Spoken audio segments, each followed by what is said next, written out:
کام نہ ہو۔ آج ہمارے معاشرے میں نکاح کیوں کامیاب نہیں ہے؟ آئے دن یہ سننے میں آ رہا ہے طلاقیں بڑھ رہی ہیں، طلاقوں کا رجحان بڑھ رہا ہے۔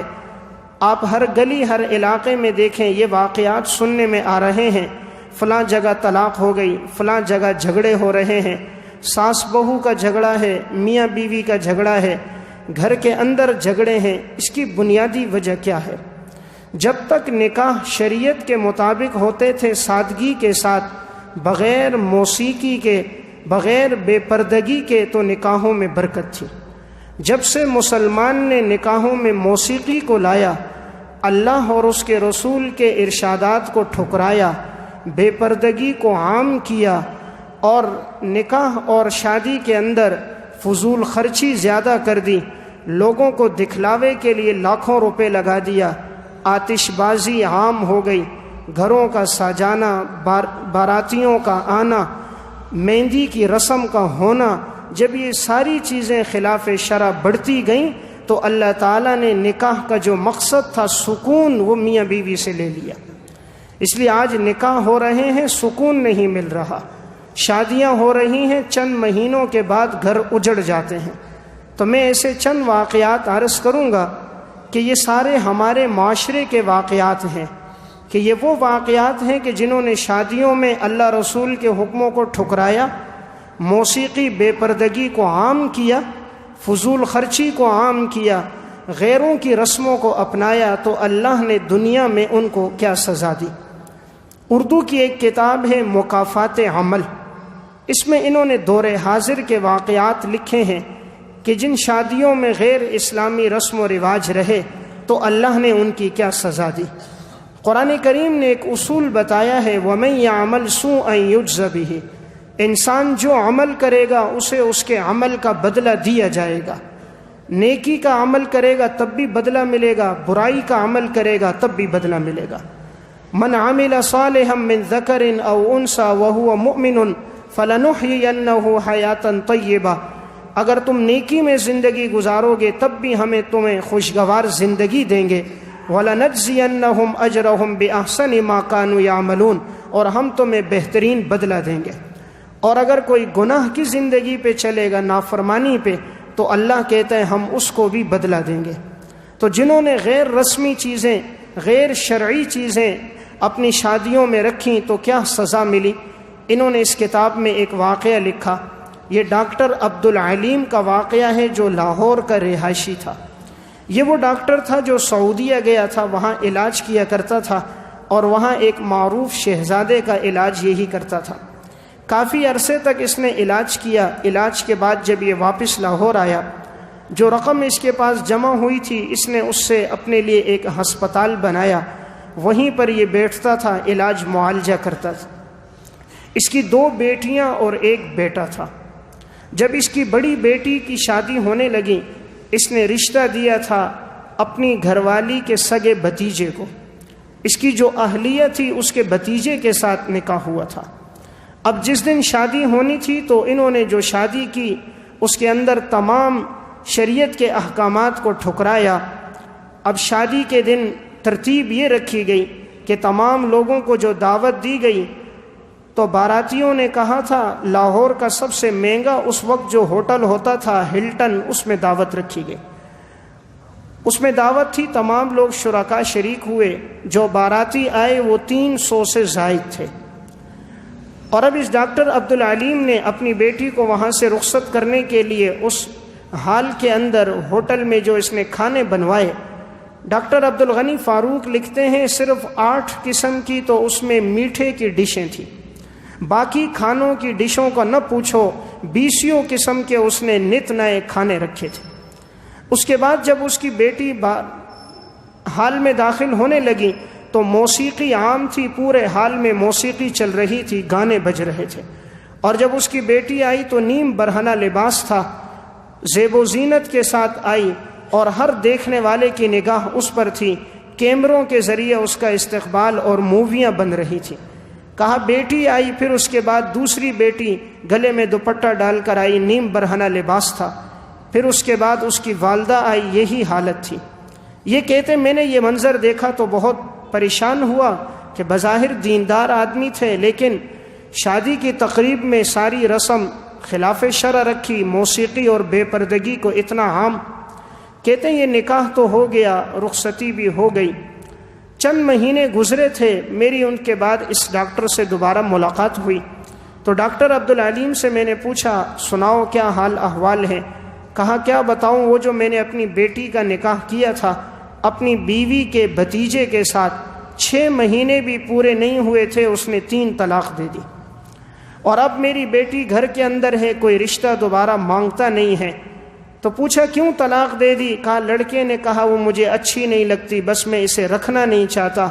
6 ماہ بھی پورے نہ ہوئے اور اس نے چھوڑ دیا۔ یہ کیا تھا؟ شریعت کے احکامات کو جب انسان ٹھکراتا ہے کہ اس موقع پر جو موسیقی کو عام کیا، بے پردگی کو عام کیا، تو اللہ نے دنیا میں سزا دے دی۔ تو ہر گناہ کی سزا ہے۔ نادان یہ سمجھتا ہے آج اگر روک دیا جائے اللہ کے حکم کو نہ توڑو، رب العالمین کے احکامات کو نہ ٹھکراؤ، کہتے ہیں ہمارے لیے خوشی کی بات ہے، تو کون ہے منع کرنے والا؟ وہ کون سی خوشی جس میں رب العالمین کو ناراض کیا جائے؟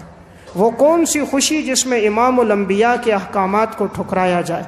وہ کون سی خوشی جس میں شریعت کے احکامات کا مذاق اڑایا جائے؟ وہ کون سی خوشی جس میں دین کے احکامات کو ٹھکرا دیا جائے؟ خوشی تو وہ ہے کہ رب اور رب کا پیغمبر راضی ہو جائے۔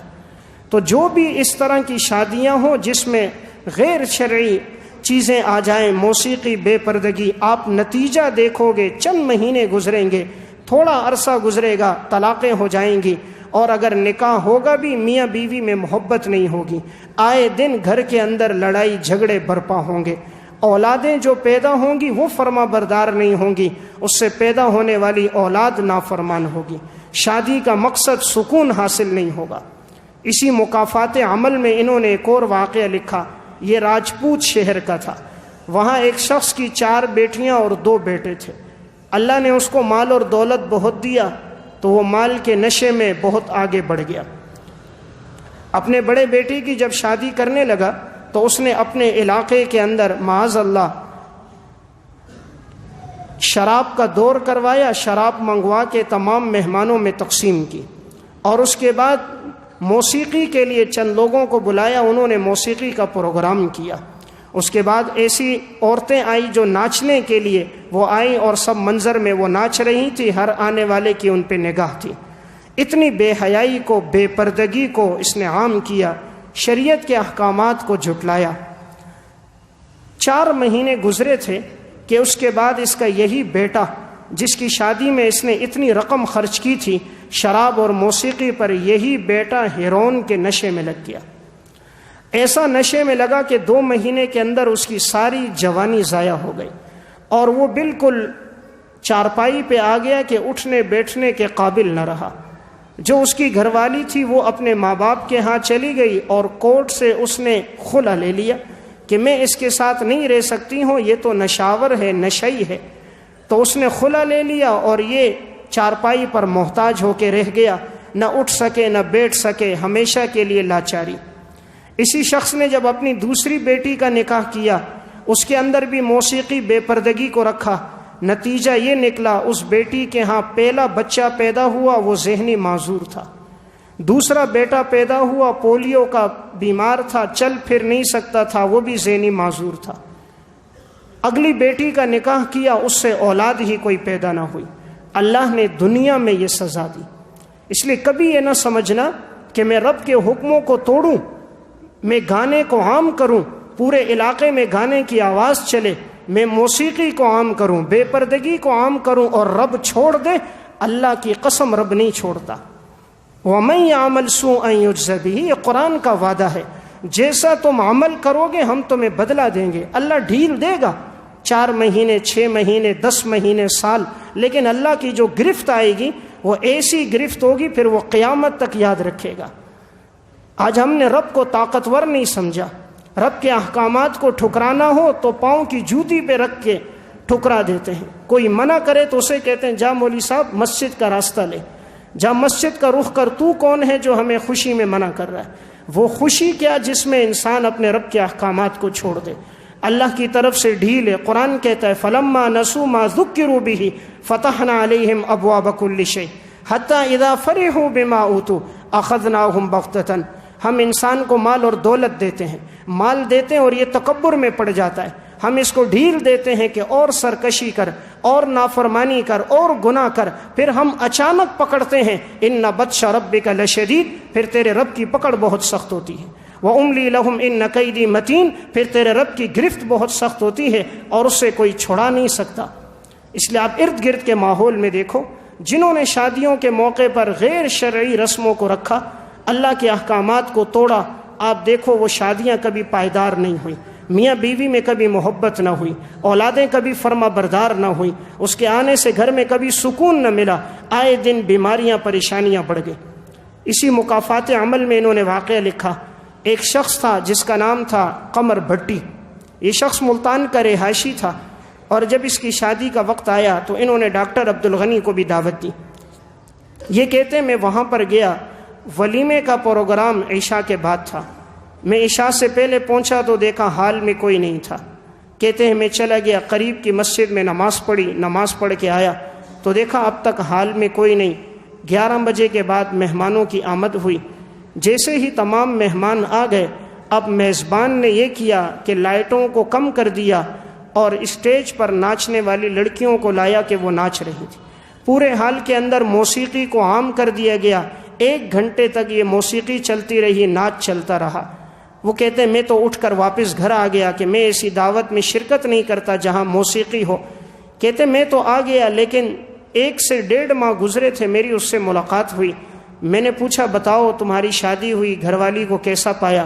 کہا وہ تو بڑی بد اخلاق ہے، بات بات پہ جھگڑا کرتی ہے، کھانا خود نہیں پکا کے دیتی، بولتی ہے بازار سے لاؤ، آئے دن بیمار ہے، کبھی ایک ہسپتال کبھی دوسرے ہسپتال لے جا رہا ہوں، لیکن افاقہ کوئی نہیں ہوتا۔ کہتے ہیں پھر میری ملاقات ہوئی 5 ماہ کے بعد، پھر میں نے پوچھا، کہا میں اس کی بیماریوں بد اخلاقیوں سے تنگ آ گیا اور میں نے اس کو طلاق دے دی۔ تو ہر وہ شادی جس میں اللہ کے حکموں کو انسان توڑے گا وہ کبھی کامیاب نہیں ہوگی۔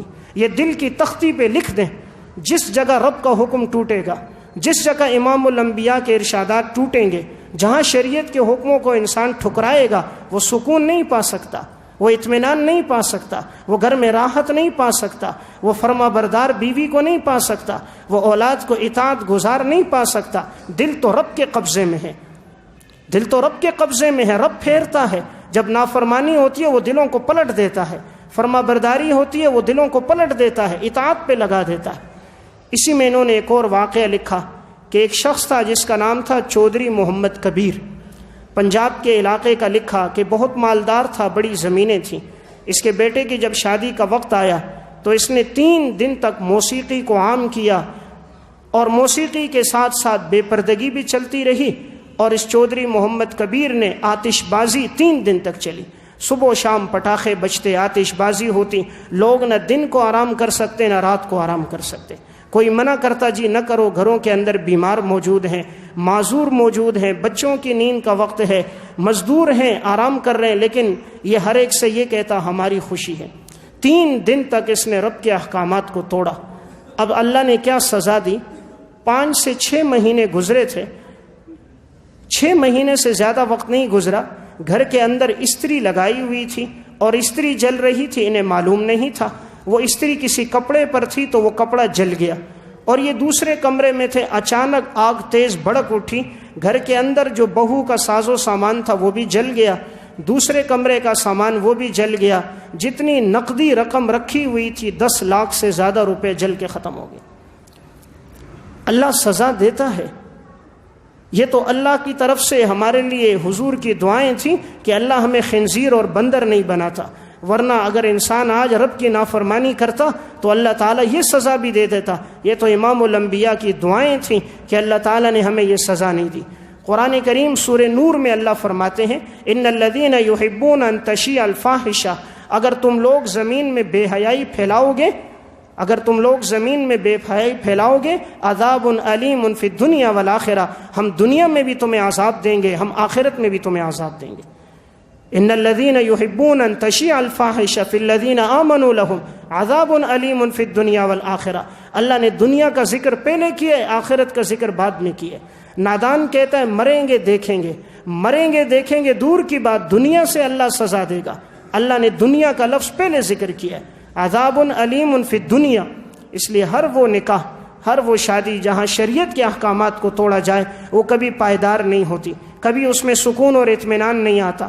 اس لیے ہم اپنے ماحول میں دیکھیں، اگر کوئی شخص ایسا کر رہا ہے اسے پیار سے سمجھائیں کہ تم مسلمان ہے، تو نے رب العالمین کی الوہیت کا قائل ہے، تو نے لا الہ الا اللہ کا کلمہ پڑھا ہے، تو محمد الرسول اللہ کو پیغمبر مانتا ہے، پھر اس کے حکموں کو کیوں توڑ رہا ہے؟ اس کے حکموں کا کیوں مذاق اڑا رہا ہے؟ کیوں گناہ کو عام کر کے رب کے عذاب کو دعوت دے رہا ہے؟ آپ صلی اللہ علیہ وسلم نے صرف بانسری کی آواز سنی تھی، آپ نے اپنی انگلیاں کانوں میں رکھ کر جلدی سے نکل گئے، سر پہ کپڑا ڈال دیا تھا۔ آپ فرما رہے تھے عذاب کے فرشتے منتظر ہیں، اللہ حکم دے تو ہم ان بستی والوں کو ہلاک کر دیں۔ جہاں بانسری کی آواز پر فرشتے عذاب کے لیے منتظر ہو، جہاں گھنٹوں موسیقی چل رہی ہو، جہاں صبح و شام رب کے حکموں کو توڑا جا رہا ہو، وہاں عذاب کے فرشتے منتظر نہیں ہوں گے؟ ضرور ہوں گے۔ تو یہ اللہ پھر انسان کو دنیا میں سزا دے دیتا ہے۔ اسی کتاب مکافات عمل میں انہوں نے ایک اور واقعہ لکھا۔ اس شخص کا نام تھا شمس احمد۔ اس شخص کے 2 بیٹے تھے، ایک بیٹی تھی۔ اس نے اپنی بیٹی کا نکاح کیا اور اپنی بیٹی دی اپنی بہن کو۔ بہن کا ایک بیٹا تھا، اس کے ساتھ گویا اس کا بھانجا تھا، اس کا نکاح ہو گیا۔ اب نکاح کے بعد جو باراتی آنے تھے جو ان کی بہن کے گھر سے، وہ باراتی آئے تو بڑی موسیقی کے ساتھ آئے۔ جیسے ہی علاقے میں داخل ہوئے پتہ چل گیا فلاں آ چکے ہیں، موسیقی کو، بے پردگی کو عام کر دیا گیا، نیم برہنہ لباس میں سب تھے۔ جیسے آئے تو لڑکی کے گھر والوں کے سامنے، گھر کے سامنے رکے، اور آتے ہی جو ساس تھی وہ ساس آئی اور دوپٹہ ڈال کر سب کے سامنے ناچنے لگ گئی۔ پھر اپنی بیٹیوں کو لایا، وہ بھی سب کے سامنے ناچ شروع کر دیا، اور بے پردگی، بے حیائی اتنی آگے بڑھی کہ اپنے بھائی کا ہاتھ پکڑا کہ تمہاری بیٹی کی شادی ہے، تم بھی حصہ لو۔ وہ بھی بنگر ڈالا، وہ بھی ناچنے لگ گیا۔ اب یہ سب ناچ رہے ہیں، کافی دیر تک یہ ناچ چلتا رہا۔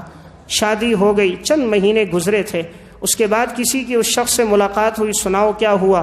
کہا یہ جو میرا بھانجا تھا اس کو برا بلا کہنے لگا، کہا اس نے تو ایک دوسری اداکارہ کے ساتھ شادی کی ہوئی تھی، مجھے معلوم نہیں تھا، اب وہ میری بیٹی کو پوچھتا نہیں ہے، نہ بیوی بناتا ہے نہ چھوڑتا ہے، آئے دن اس پہ ظلم و ستم کرتا ہے، تو ہم لوگ بہت تنگ آ چکے ہیں، اب آپ کوئی وظیفہ بتاؤ تاکہ اسے اطمینان کی زندگی مل سکے۔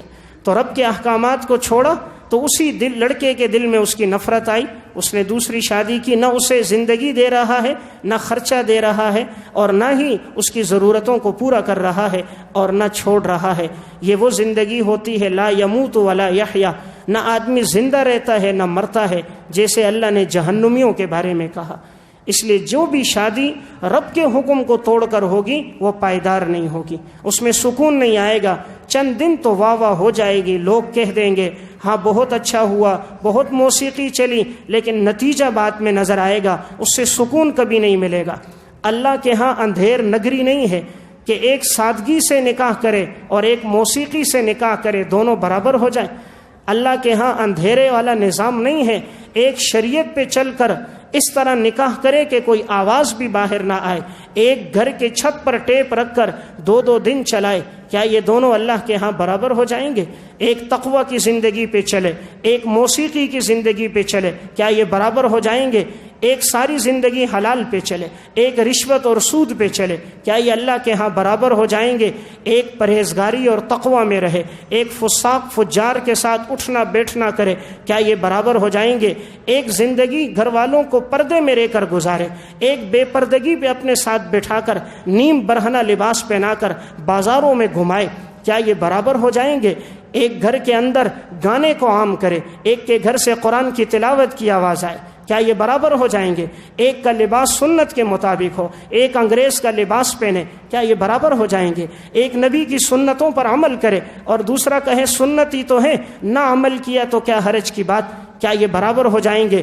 ایک وہ ہے جس کی صبح کا آغاز تلاوت سے ہو، ایک وہ ہے جس کی صبح کا آغاز گانے سے ہو، کیا رب کے ہاں برابر ہو جائیں گے؟ نہیں۔ قرآن کا اصول ہے، شریعت کی تعلیمات ہیں، کما تعیشون تموتون، جیسی زندگی گزارو گے ویسی موت آئے گی، کما تموتون تبعثون، جیسی موت آئے گی ویسے قبر سے اٹھائے جاؤ گے، جیسی زندگی گزارو گے ویسی موت آئے گی، اور جیسی موت آئے گی ویسی انسان قبر سے اٹھے گا۔